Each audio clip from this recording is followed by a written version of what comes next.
신앙생활을 우리가 하다 보면은 어려움을 겪을 때가 있습니다. 시련을 겪을 때가 있겠고요. 또 삶의 폭풍을 만날 때도 있게 됩니다. 그러다가는 때로는 우리가 회의가 느껴질 때가 있습니다. 이런 생각이 들 때가 있어요. 이건 아닌데, 이러려고 교회 다니는 것은 아닌데, 아무 사고 없이 만사형통해야 될 텐데 왜 이런 일이 일어날까? 이거 뭐 잘못된 거 아닐까?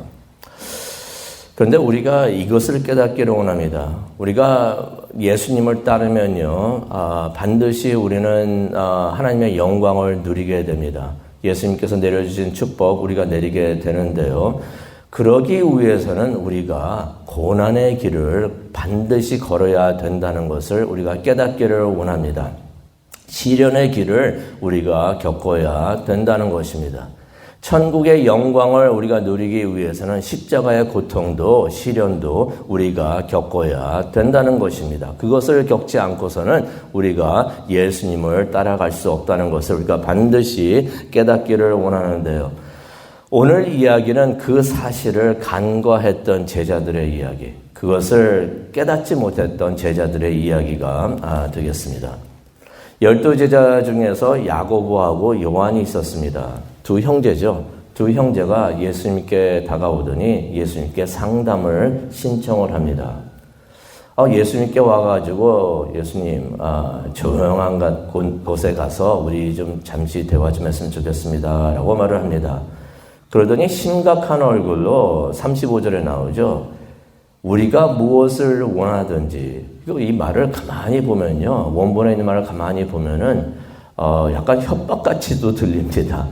우리가 무엇을 원하든지 그대로 해주시기를 바랍니다 라면서 예수님께 부탁을 합니다. 그래서 예수님께서 말씀하시죠. 내가 너희들을 위해서 뭘 해주기를 원하는가 물어보십니다. 그랬더니 이제 두 형제가 말을 하는데 37절에 나옵니다. 당신께서 영광의 자리에 앉으실 때, 원본에는 주께서라고 안 그러고 당신이라고 그러셨어요. 그게 나쁜 말은 아닙니다. 당신이 영광의 자리에 앉으실 때, 저희 중 하나는 오른편에, 하나는 왼편에 앉게 허락해 주십시오라고 말을 하고 있습니다. 다 무슨 뜻인지 아시죠? 하나는 예수님 오른편에, 하나는 예수님 왼편에 앉게 해 주십시오. 무슨 말이냐면요, 높은 자리, 최고로 높은 자리에 앉게 해 달라고 부탁을 하고 있는 것입니다. 이전에 또 제자들이 서로 더 높다고 하면서 길에서 다툰 적이 있어요. 최근의 일로서 9장 34절에 나오죠. 그러니 그때 예수님께서 첫째가 되려면은 끝이 되어야 하고 섬기는 자가 되어야 된다고 예수님께서는 가르쳐 주셨습니다. 그런데 이 제자들이 예수님께서 그렇게 말씀하신 것을 한 귀로는 듣고 한 귀로는 흘려버린 것 같아요. 그게 얼마 됐다고, 예수님께서 그 말씀하신 지가 얼마 됐다고 또 자리 다툼을 합니다. 예수님께서 영광의 자리에 올라가실 때 한 명은, 우리 중 하나는 오른편에, 예수님 오른편에, 하나는 왼편에 앉게 해주십시오. 몰래 찾아와가지고, 다른 제자들 볼까봐 몰래 찾아와가지고, 그런 부탁을 합니다. 그런데 알고 계시죠? 솔직히 이거, 야고보하고 요한이 와서 부탁을 한 게 아니고요. 야고보하고 요한의 어머니가 와서 부탁을 했던 것입니다.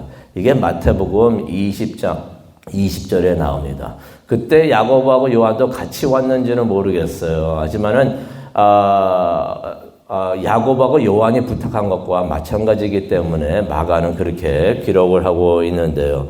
이 두 형제가 어머니에게 부탁을 했는지 아니면 어머니가 원해가지고 예수님을 직접 찾아왔는지는 우리가 정확한 것은 모릅니다. 하지만은 이 가족이 예수님을 찾아와가지고 가족 카드를 꺼낸 것 같아요. 가족 카드를 꺼내가지고 예수님한테 그렇게 부탁을 했던 것 같습니다. 뭐냐면요, 야고보하고 요한의 어머니는 마리아의 자매가 되는 것이에요. 그러니 예수님의 이모가 되는 것입니다. 그러니까 이모가 찾아와가지고 예수님한테 그런 부탁을 했던 것입니다. 야곱하고 요한은 예수님의 사촌이 되죠. 그러니 이렇게 부탁을 하는 것입니다. 가족이니까 피가 물보다 진하지 않냐.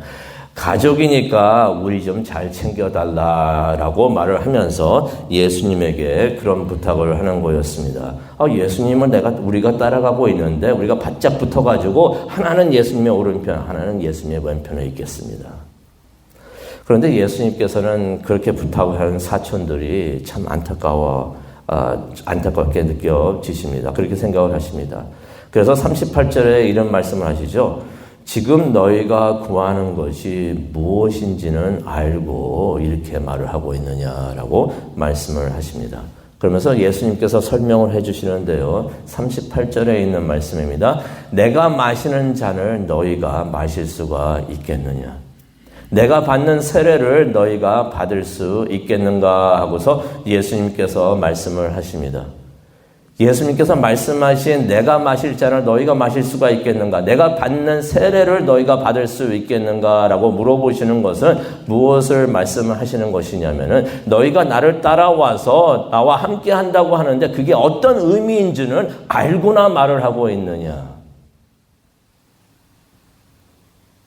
예수님께서는 앞으로 겪게 되실 고난과 죽음을 말씀하시는 것입니다. 내가 고난을 받을 것이고 내가 가는 길은 영광의 길만이 있는 것이 아니라 그날이 오지만은 그날을 우리가 겪게 되기 전에는 고난의 길이 있을 것이고 내가 가는 길은 십자가의 길인데 너희들이 그 길을 따라올 다짐이 되어 있느냐라고서 예수님께서 말씀을 하시는 것입니다. 솔직히 이 일이 있기 바로 전에도 예수님께서 말씀을 하셨죠. 앞으로 내가 고난을 받을 것이고 죽임을 당할 것이라고 말씀하셨는데 그게 첫 번째도 아니었습니다. 벌써 세 번째였습니다. 그런데 예수님께서 그런 말씀하실 때 그런 말이 귀에 들어오지가 않았던 것이 그저 예수님께서 인기가 많고 어디를 가시는지 많은 사람들이 막 따라오고 있으니까 뭔가가 뒤집어지겠구나 무슨 일이 일어나겠구나 하면서 이분만이 같이 함께 한다면은 영광의 자리에 우리가 올라가겠구나 그것만을 생각을 하고 있었던 것입니다. 그러면서 예수님께서 영광의 자리에 오를 때 우리도 함께 그 자리에 있게 하여 주옵소서. 예수님께서 영광의 주로 다시 오실 때 우리가 하나님의 나라에 들어가서 하나님의 영광을 누리게 될 줄로 믿습니다. 그것을 믿기 때문에 우리가 오늘 이 아침에도 잠을 깨고 나와서 하나님을 예배하고 성령 충만한 것을 위해서 우리가 기도를 하고 있습니다. 그런데 우리가 반드시 깨달아야 되는 것이 있습니다. 그날이 오기까지 우리가 고난을 감수를 해야 된다는 것입니다. 고난을 감수하면서 폭풍을 이겨내면서 시련을 감수해내면서 믿음을 지켜야 하는 사명이 우리에게도 있다는 것입니다. 이 말씀을 우리도 얼마나 많이 듣습니까? 그래도 시련이 다가오면은 하나님 나에게 왜 이런 시련 주십니까? 나를 사랑이나 하십니까? 그렇게 기도하는 것이 우리가 아닌가 그렇게 생각을 해봅니다. 희생을 하면서까지도 지켜야 되는 믿음이 있어야 된다. 그 믿음을 지키는 자만이 우리가 천국에 들어갈 수 있다는 것을 우리가 반드시 깨닫기를 원합니다. 제자들은 그것을 몰랐던 것이에요. 예수님께서 계속 말씀을 해주시는데도 시련 없는 길 가게 하여 주시옵소서. 예수님이 가시는 길은 시련의 길인데 십자가의 길인데 예수님께서 그 말씀을 들으신 다음에 이런 말씀을 하시죠. 야고보와 요한이 실제로 예수님의 잔을 마시고 세례를 받을 것이다 라고서 예수님께서 말씀을 하십니다. 39절에 나오죠. 이 말은 어떤 의미가 있냐면요. 야고보가 아시다시피 예수님의 교회의 첫 순교자가 됩니다. 그래서 죽게 되는 것을 우리가 사도행전 12장 2절을 통해서 보고요. 요한 또한 심한 박해를 받는 것을 우리가 알게 됩니다. 그런데 야곱하고 요한이 이렇게 찾아와가지고 예수님을 만났다니까 야곱하고 요한만 좀 문제가 있지 않았는가 우리가 생각을 할 수가 있어요. 그런데 나머지 제자들도 다 똑같았습니다.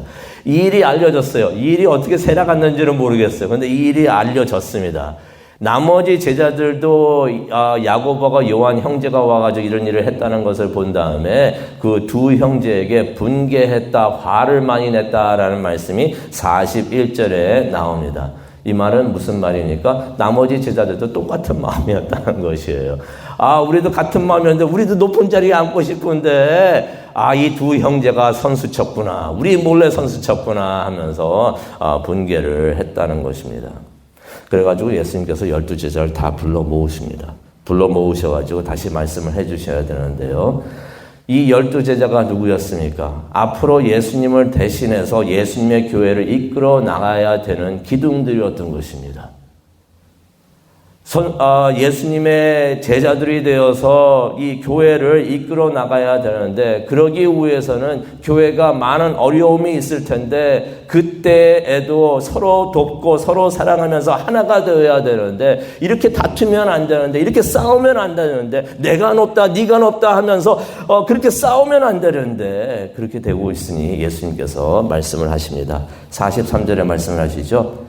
너희가 서로 위에서 군림하려고 하지 말고 서로 섬기는 자가 되라라고서 예수님께서 말씀을 하십니다.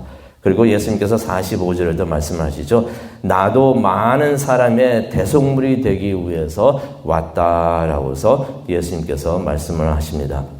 세상 사람들을 구하기 위해서 예수님께서 군림하러 오신 것이 아니라 내가 희생하려고 왔다라고서 예수님께서 말씀을 해 주시는 것입니다. 오늘 이 말씀을 우리가 묵상하기를 원합니다. 우리가 예수님을 따라간다고 하면서 우리가 그렇게 생각을 하고 신앙생활을 하고 있는데, 예수님을 따라간다는 것이 어떤 의미가 되는 것인가? 예수님의 제자가 된다는 것이 어떤 의미가 되는 것인가? 우리가 분명히 깨닫기를 원하고 또 다짐하기를 원합니다. 예수님이 가시는 그 길은 영광된 길이 되는 줄로 믿습니다. 하지만 그 길을 가려면은 그 영광을 우리가 체험하고 얻기 위해서는 희생도 따른다는 것을 우리가 알기를 원합니다. 우리가 가는 길에 시련이 있을 것이고 고난이 있을 것이고, 그때도 우리가 잘 인내하면서 그것을 잘 이겨내기를 원합니다. 예수님께서 가신 길은 십자가의 길이었구나. 우리도 우리 자신의 십자가를 메고 우리가 세상을 구원하는 것은 아니지만은 우리에게 맡겨진 그 시련과 고난도 이겨낼 수 있는 우리가 되게 하여 주시옵소서. 성령 충만받을 때 이것도 이겨낼 수 있는 그러한 강한 믿음도 주시옵소서라고 기도하는 우리 모두가 되기를 원합니다.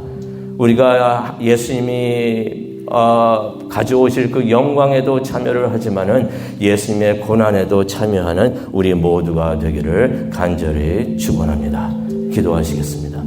사랑과 은혜가 충만하신 하나님 아버지, 감사합니다. 오늘 이 아침 우리가 나와서 하나님을 찬양하고 하나님의 말씀을 듣고 기도하는 시간이 되게 하여 주시니 정말로 감사합니다. 우리를 준비하여 주시옵소서. 성령 충만하게 하여 주시옵소서. 성령의 갑옷을 입게 하여 주시옵소서. 그래서 하나님을 위해서, 하나님의 나라를 위해서 예수님을 따라가면서 승리하고 인내하는 우리 모두가 되게 하여 주시옵소서. 예수님을 따라가는 길에는 승리도 있지만 예수님을 따라가기 위해서는 우리가 시련과 고난도 이겨내야 된다는 것을 깨닫고 예수님을 바라보면서 따라갈 수 있는 우리 모두가 되게 하여 주시옵소서. 그것을 위해서 준비되는 이 시간 되게 하여 주시옵시고, 그것을 위해서 다짐하는 이 시간 되게 하여 주시옵소서. 성령님께서 함께 하여 주시고 우리를 인도하여 주시옵소서. 감사합니다. 예수님의 이름으로 기도합니다.